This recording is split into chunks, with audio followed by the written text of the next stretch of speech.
What do Richard Nixon, monasteries, and marijuana have in common? Well, the answer may be in this new book, The Man Who Loved Birds, by our guest, one of my favorites, and my friend, Fenton Johnson. How are you? Thank you for having me here. I'm great. So, what does Richard Nixon and marijuana and monasteries have in common?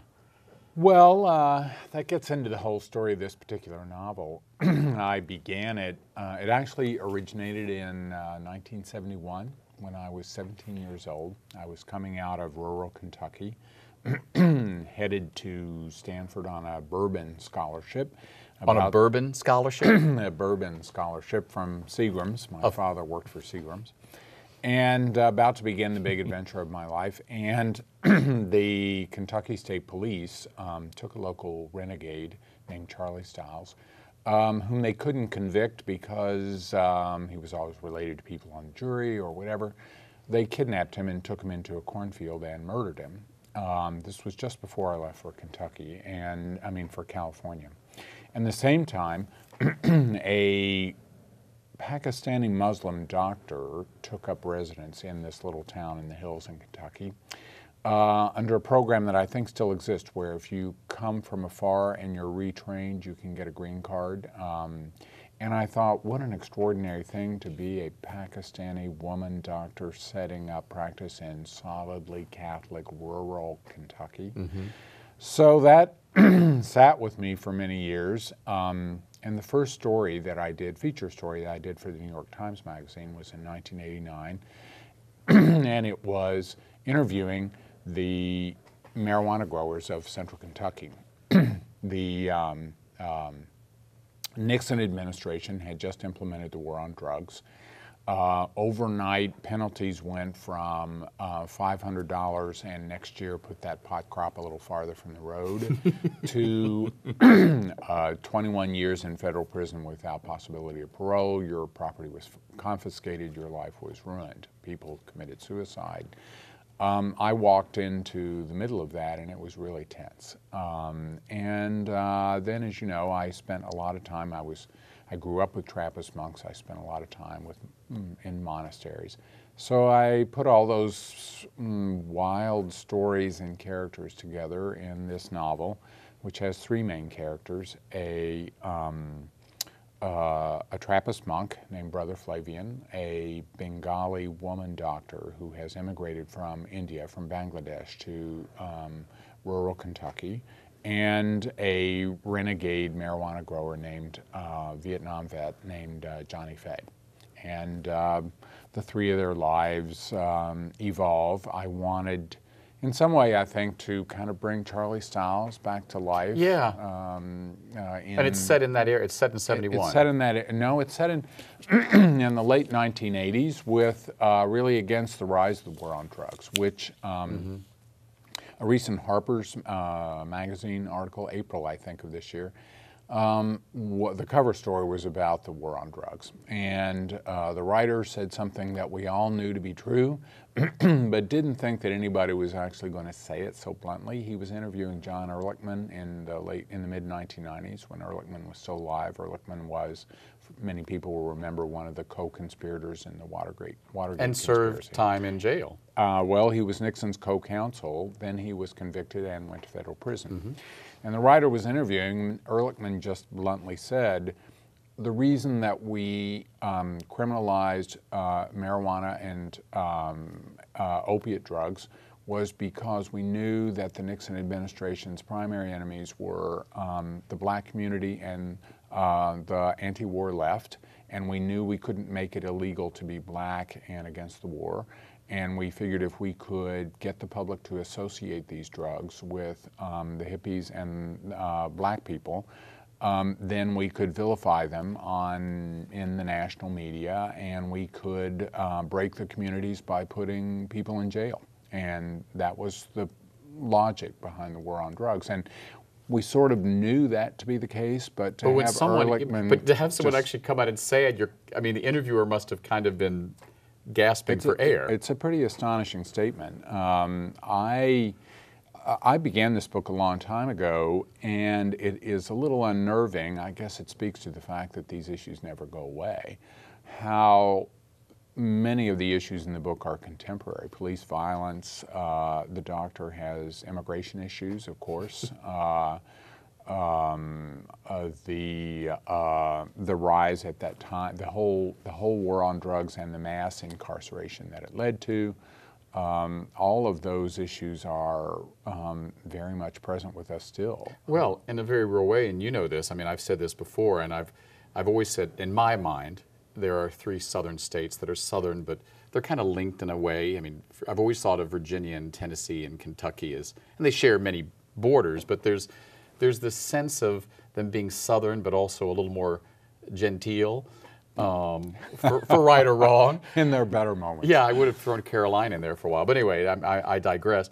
But Nixon's southern strategy, which was used to take the White House and keep the Senate Republican for all these years, we're now seeing it in 2016. Yeah. 30, 40 years on. Yes, but you know, it's an opportunity for me to give voice to my point of view on this subject, which is I really was brought out of the closet by the Briggs Initiative in 1978. I was sort of beginning to come out of the closet, but that was, I knew that I would likely teach in some environment. And the Briggs Initiative, for those who don't know, it was the initiative that would have denied in California openly gay teachers from openly teaching. Gay teachers, any mention of homosexuality in the school, classroom. and it was defeated.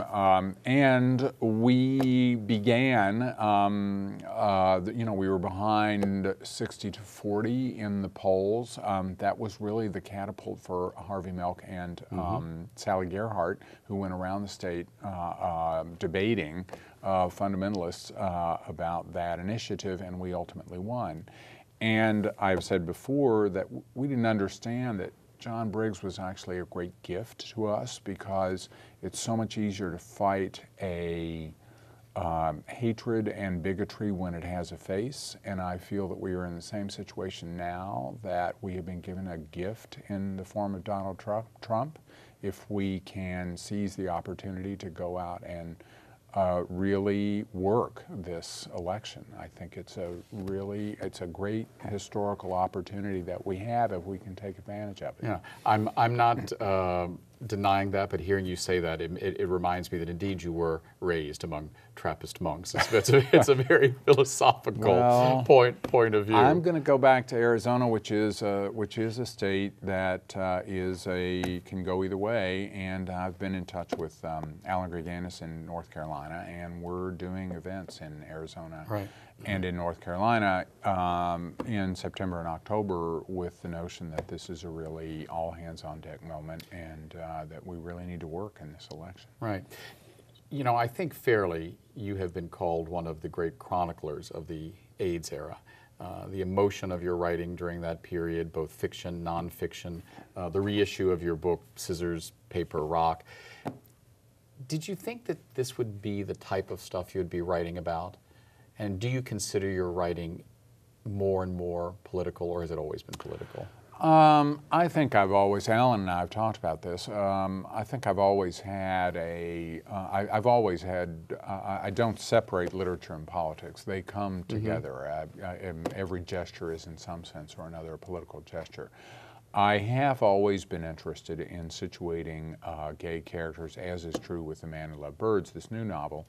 I like to situate the characters in the whole spectrum of environments. I mean, I've not written a book like, as important as those books were to me, say the novel, I think of, you know, Andrew Holleran, Dance from the Dance, those novels that were, or Edmund White, as important as they were, I like to situate gay characters in an environment where the whole panoply of the human condition is brought together. So this Trappist monk, Vietnam vet, marijuana grower, the Bengali woman doctor, so there's you know, I'd like to think a kind of seamless mixing or transition from my more political self into my more literary self. Right. So, I mean, you're very much, as far as your writing, you're an integrationist. Yeah, I would say that. I mean, as I say, as valuable as those novels and nonfiction that were exclusively set within the gay community, and as necessary as it was for me to come to San Francisco, back to San Francisco in 1978 to come out. Nonetheless, I've always been interested in dealing with gay characters as they move in family and sort of heterosexual majority environments. I should say that those essays, essays of the 80s and the 90s are coming out next year. There's going to be a new and selected essays that's coming out next year. And one of the reasons I'm really happy about that is that it provides a place for to collect all those essays together that were written between 83 and 97 or thereabouts. I mean, whoever thought that era would be considered kind of a dark nostalgia? None of my... Or that we'd lived through that dark nostalgia. Well, exactly. Few of my students have any associations with it at all. It's the distant past. In our last few moments, talk to me a little bit about Kentucky and politics. We were talking in the green room about what's going on there now, and I know you have some feelings about that. An openly gay candidate running for the United States Senate, a Democrat running against Republican or Rand Paul. The current mayor of Lexington, the second largest city in the state, Jim Gray, is openly gay and is running against Rand Paul for Senate. Jim Gray got 58% of the vote in the Democratic primary. He has, I think, some possibility of winning that election. Rand Paul is not popular in Kentucky. So we are, I encourage anybody who is a donor in the political world to think about Jim Gray as a candidate, a place to put money. What do you think about politics now as a gay man and author? I mean, it's almost surreal. Well, it is surreal when you think about what we were dealing with in the 70s and the 80s as young men, and now, oh, there's marriage equality, and, well, quote unquote, we've lived through AIDS, and all these things. Well, I like to remember always to carry with me Martin Luther King saying that the the arc of justice is long, but it bends towards the moral arc of the universe is long, but it bends towards justice. And, sometimes it can seem, let's consider the issue of police violence, sometimes it can seem as if there is no progress at all, that things are always the same. And yet, the last scheduled reading that I'm going to do for The Man Who Loved Birds is going to be at the library that my mother founded in my hometown of 600 people on June 8th, and in rural Kentucky. And when they called me, I said, you want me to read in the county seat, right, where the whiskey is made and there's some money and people have education? No, the people in New Haven ask you to read in the library in New Haven, which is where the pot growers live and where the monastery is. And I don't know what that's going to be like, but it's got to represent some kind of progress. I was going to say, they say you can never go home again, but I guess you can. I've gotten invited back. So, that has to be, I'm sure that I will be more nervous in doing that reading than I would be reading at the 92nd Street Y in Manhattan. Oh. But nonetheless, you go there. You go. Well, in closing, I just want to say thanks for coming on. Also, I understand to wish your mother, who's still with us, a happy 100th birthday. 100th birthday. Yeah. I'll do that. Thanks, Thank Fenton. you. Thanks. Always a pleasure. Next up, our conversation with writer Erica Atkinson and her chronicles of San Francisco's iconic Castro District. We'll be right back.